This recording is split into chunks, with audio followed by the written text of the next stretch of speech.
জলঙ্গির ভাগ্য বদলাতে কি তৈরি সর্বকনিষ্ঠ হেডমাস্টার? জলঙ্গি বিধানসভার রাজনীতিতে এবার এক নতুন সমীকরণ। আলোচনার কেন্দ্রবিন্দুতে বিশিষ্ট শিক্ষাবিদ তথা দেশের সর্বকনিষ্ঠ প্রধান শিক্ষক বাবর আলী। এলাকা পরিদর্শনে এসে তিনি সাধারণ মানুষের ঘরের ছেলে হয়ে মিশে গেলেন। তার গলায় শোনা গেল পরিবর্তনের এক দৃঢ় অঙ্গীকার।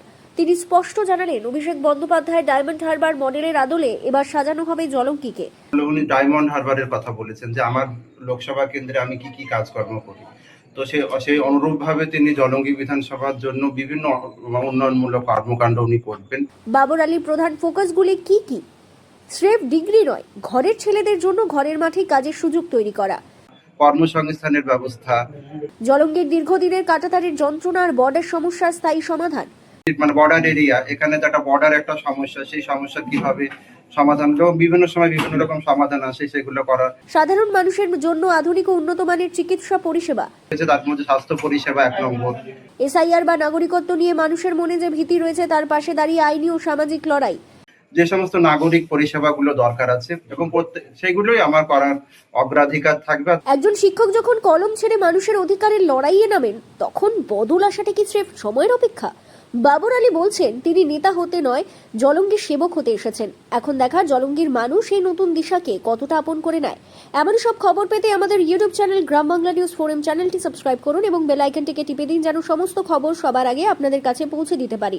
জলঙ্গির এই হাই ভোল্টেজ আপডেট নিয়ে আপনার মতামত কি? কমেন্টে জানান এবং শেয়ার করে ভিডিওটি জলঙ্গির প্রতিটি মানুষের কাছে পৌঁছে দিন। আপনারা দেখছেন গ্রাম বাংলা নিউজ, সবার সাথে সবার পাশে।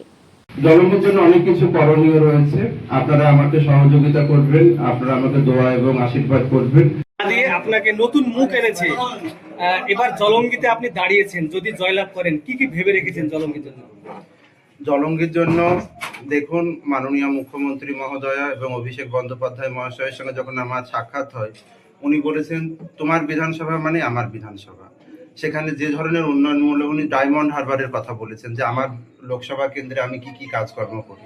তো সেই অনুরূপভাবে তিনি জলঙ্গি বিধানসভার জন্য বিভিন্ন উন্নয়নমূলক কর্মকাণ্ড উনি করবেন। আর এখানকার মানুষের যে লোকাল যে সমস্যাগুলো রয়েছে সেগুলো নিয়েও আমরা কাজকর্ম করব। এখানে স্বাস্থ্য পরিষেবা ইতিমধ্যে অনেক কাজ হয়েছে, তার মধ্যে স্বাস্থ্য পরিষেবা 1 নম্বর। তারপরে শিক্ষা ব্যবস্থার আরো প্রসারণ ঘটানো, তারপরে কর্মমুখী যে শিক্ষা ব্যবস্থা, কর্মসংস্থানের ব্যবস্থা। তারপরে হচ্ছে যে এটা তো একটা বর্ডার, মানে ডিস্ট্রিক্ট, মানে বর্ডার এরিয়া, এখানে তো একটা বর্ডার একটা সমস্যা, সেই সমস্যা কিভাবে সমাধান, বিভিন্ন সময় বিভিন্ন রকম সমাধান আসে, সেগুলো করা।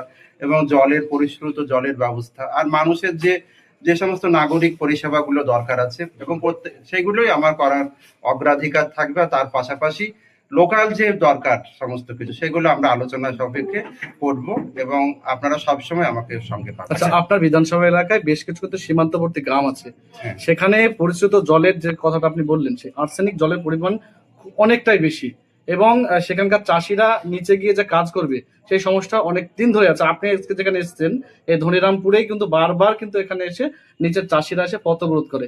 এই বিষয়টার দিকে কি আপনি লক্ষ্যপাত করবেন? অবশ্যই, এটা মানে প্রথম কাজই থাকবে। তাহলে পরে মানে জেতার পরে, আর না হলে পরেও সাংসদ মহাশয় আছেন, আর আমি তো এই দলে তো প্রবেশ করেছি।